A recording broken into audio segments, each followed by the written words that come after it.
Heartland Season 19, Episode 3 opens with an unusual stillness across the ranch. The morning sun spills over the hills, painting the landscape gold, but the air feels heavy, too quiet, too still, as if the land itself is holding its breath. Amy moves through her chores like clockwork, her every motion practiced and perfect. Feeding the horses, brushing their coats, leading them out to pasture. It's her ritual, her way of keeping balance in a world that still feels unsteady after all these years without Ty. But there's something different about Amy lately. She's been distant, her thoughts slipping away even in the middle of conversation. Lou notices it first. Those long silences, those moments when Amy stares out toward the west fields like she's waiting for someone to ride over the ridge. And while she insists she's fine, the truth is clear. Something's stirring inside her. That sense of change becomes impossible to ignore when a series of small, strange events begin to happen around Heartland. A gate left open when Amy swears she closed it. A familiar set of boot prints near the barn that no one can explain. And one night, a horse, Ty's old horse, Harley, starts behaving oddly, pacing in his stall and letting out restless whinnies like he senses someone nearby. At first, Amy brushes it off. Maybe it's just her imagination, maybe it's the weather. But deep down, she knows that Heartland has always had a strange way of keeping memories alive.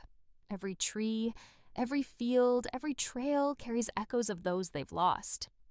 And sometimes, when the wind moves just right, it almost feels like the past is whispering back.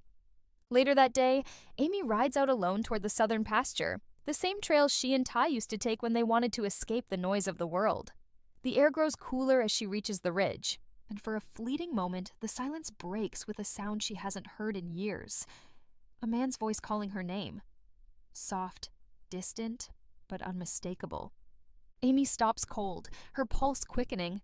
She looks around, scanning the open fields, the trees, the trail, nothing. Just the wind. She shakes her head, forcing herself to breathe. Maybe it's the stress. Maybe it's exhaustion. But when she turns back toward the ranch, she spots something that makes her heart stop. A faded leather glove, half buried in the dirt near the trail. The stitching, the wear, the initials carved faintly into the wrist. T.B. Ty Borden. Amy picks it up slowly, her hands trembling. It's impossible. It has to be. But the weight of it in her palm feels too real, too familiar to dismiss. Suddenly, the quiet around her feels suffocating. The horses shift nervously, sensing her unease. She slips the glove into her saddlebag, her mind spinning with questions she's afraid to ask out loud. When she returns home, Lou immediately senses something is off. Amy's pale, distracted, almost haunted. She avoids eye contact, claiming she just needs rest, but that night she can't sleep. She sits by the window, staring out at the fields under the silver moonlight. Somewhere in the distance, a faint light flickers near the old trail. A campfire. Amy's chest tightens. No one camps that far out anymore. Not since... She grabs her coat, boots, and flashlight, and without waking anyone, slips out into the night. The wind bites cold, carrying whispers through the trees as she follows the faint glow in the distance. Each step feels heavier than the last, each rustle of leaves a reminder of the countless nights she and Ty spent out here under the stars, planning their future, dreaming of the life they were building together. When she reaches the clearing, her heart stops. The fire burns low, its embers flickering orange and gold. No one is there, but the campsite is unmistakably familiar. The same log they once sat on, the same circle of stones around the fire pit. And there, resting against the trunk of a tree, is an old leather saddle. Ty's saddle. Amy kneels beside it, her hands trembling as she touches the worn leather. The initials are still there. T.B. The smell of smoke and pine fills the air, and for a moment she swears she can feel him. The warmth, the presence, the energy. It's as if the space around her is alive with him. Suddenly, a gust of wind blows out the fire. The forest plunges into silence. Then, from behind her, the faint crunch of footsteps on dry leaves. Amy freezes. Slowly, she turns, her flashlight shaking in her hand. No one, but the sense of being watched lingers. Amy backs away, her breath quick and uneven, and stumbles back to her horse. As she rides toward home, her mind races. It can't be Ty, it can't. But everything she saw, everything she felt, it all points to one impossible truth. Ty's memory isn't just haunting her anymore, it's calling her. Back at the ranch, she hides the glove in a drawer and locks it away, trying to convince herself that it's all in her head. But when morning comes, Harley refuses to eat. He stands near the fence, ears perked toward the ridge, waiting, watching. And Amy realizes whatever's happening isn't done yet. The past she thought she buried is riding back to Heartland, and it's bringing answers she might not be ready to face. The next morning at Heartland feels tense, as if the land itself remembers what Amy saw the night before. The sky is gray, the air damp, and the wind moves through the trees with an uneasy rhythm. Amy moves through her chores quietly, but her mind is far away. Every sound feels sharper. Every shadow looks alive. She tells herself she imagined the fire, the glove, the saddle, but deep down, she knows something out there was real. Lou notices her sister's distant look at breakfast. She tries to lighten the mood, making small talk about the horses and the next training event, but Amy barely hears her. Her focus keeps drifting toward the window, toward the ridge beyond the pastures, the same place where she found Ty's glove. Lou pauses, realizing Amy isn't just tired, she's unsettled. Later that day, as Amy works with a nervous young horse, Nathan walks over from the barn. He's calm, steady, the kind of presence that quietly grounds everyone around him. "You've been off all morning," he says gently. Amy forces a smile and brushes it off. "Just didn't sleep well." Nathan doesn't press, but he knows that look. He's seen it before, someone carrying something heavy and trying to hide it. As Amy trains the horse, something strange happens. The animal suddenly stops, ears flicking toward the ridge, snorting nervously. Then, without warning, it bolts. Amy barely manages to calm it down, her pulse racing as she realizes the horse reacted to something unseen. When Nathan asks what spooked it, she hesitates before answering. "Maybe a coyote?" she says, but her voice lacks conviction. That night, the dreams begin. Amy finds herself standing in the forest again, surrounded by fog. She hears Ty's voice calling her name, clear and close this time. "Amy." She turns, and for a brief, blinding moment, she sees him, smiling, standing beside Harley, just as she remembers. But before she can reach him, the ground shifts beneath her, and she wakes with a gasp, her heart pounding. The house is silent, everyone asleep. Moonlight spills across her floor, and she notices something chilling, the faint outline of muddy boot prints leading from her doorway toward the window. She rushes to check, her breath catching as she sees that the window latch is open. Outside, the wind howls softly, carrying a low, familiar whistle. Ty's whistle. The same tune he used to call the horses back in the day. Amy's fear mixes with disbelief. She steps outside, barefoot, the cold earth grounding her as she follows the sound. The whistle fades, replaced by the rustle of leaves. Near the barn, Harley lets out a soft neigh, his eyes wide but calm, like he recognizes something comforting. Amy approaches, whispering, "What do you see, boy?" But when she looks into the stall, her breath catches. There's a handprint, fresh, clear, pressed into the dust on the stall door. She backs away, her heart racing. The rational part of her mind screams for explanation. Wind, dirt, coincidence? But the emotional part knows better. Something is reaching out, something connected to Ty. The next day, Amy tries to bury herself in work. The horses need training, clients need updates, and Lou's busy preparing for an upcoming town meeting. But even the rhythm of the ranch can't drown out what's happening. When Nathan asks her to help check the northern fences, Amy hesitates but agrees. Maybe distance will help clear her head. As they ride out, the land feels heavier, the silence thicker. The trail winds through old forest, where sunlight barely reaches the ground. Amy feels her heartbeat matching the rhythm of her horse's hooves. Halfway through, she spots something out of place. Fresh tire tracks near a forgotten logging road. Nathan frowns. "No one comes out here anymore," he says. Amy nods slowly, her mind spinning. Could someone else be staying out here? When they reach the edge of the woods, they find remnants of a campsite, the same one Amy saw in the dark. But now, in daylight, it feels even stranger. The fire pit is still warm, ashes fresh. There's a coffee mug half filled, steam faintly rising. And on the log, where Ty once carved his initials, something new is etched beside them. A.F. Amy's breath catches. Her knees weaken as she stares at the carving. It wasn't there before. Nathan studies her expression.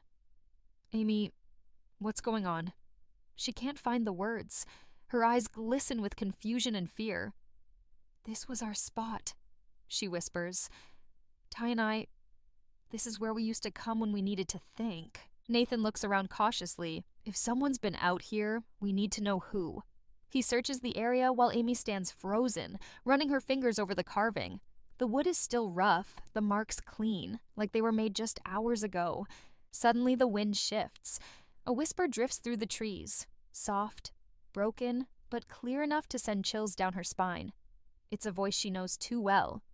Don't be afraid. Amy spins, eyes wide. Nathan hears the rustling too, moving closer, but the forest goes still again. Only the distant cry of a hawk breaks the silence. Amy trembles, trying to steady her breath. Did you hear that? She asks. Nathan shakes his head slowly, scanning the trees. Just the wind, he says, but there's doubt in his voice. Back at Heartland, the unease follows Amy home. She can't focus, can't rest. Even Lindy notices, asking softly, Mom, did you see a ghost? The innocence in her daughter's question cuts deep.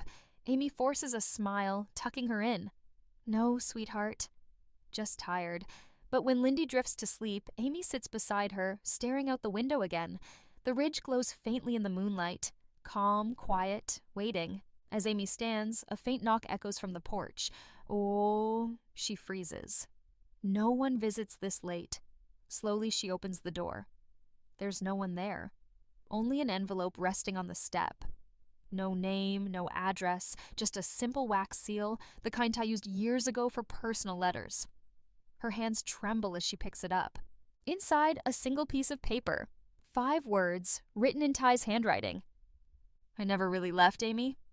Her breath catches. Her eyes widen, and for the first time in years, Amy feels both terrified and hopeful at once.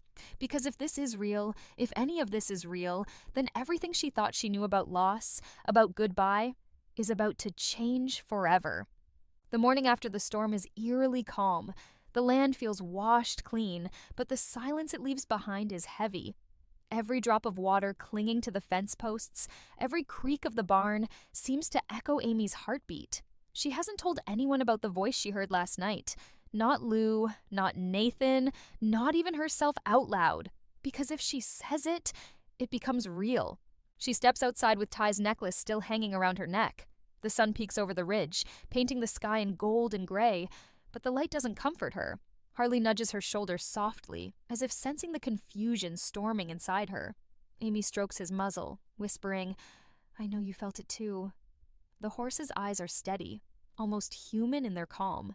Inside the barn, Nathan is already at work. He turns when he hears her footsteps. You should rest, he says, voice gentle but laced with worry.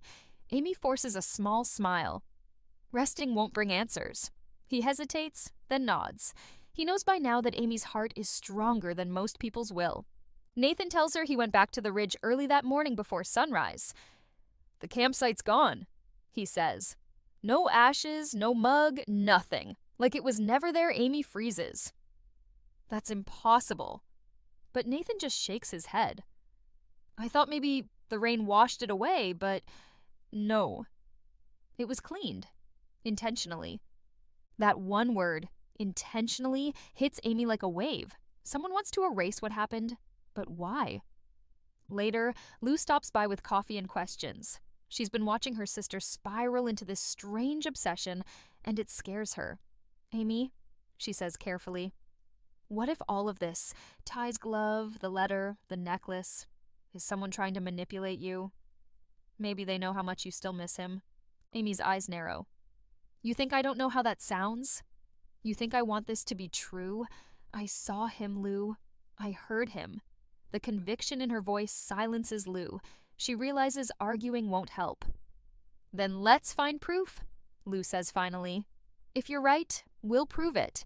And if you're wrong, her voice softens, then maybe it's time to let him rest. That night, Amy decides to go back to the ridge one last time. But she won't go alone. She convinces Nathan to come with her. They pack light, a flashlight, a camera, and an old saddle Ty once repaired by hand. He'd recognize this? Amy says quietly, strapping it to Harley. Nathan doesn't argue. The forest welcomes them with its usual stillness. The moon hangs low, and the path glows faintly under its light. Each step feels heavier, as if they're walking deeper into a secret the world doesn't want them to find. The sound of water guides them to the river again, but this time, the current is calmer, glowing faintly under the moonlight. Amy dismounts and walks toward the bank. The necklace around her neck seems to hum faintly, a vibration she feels against her skin.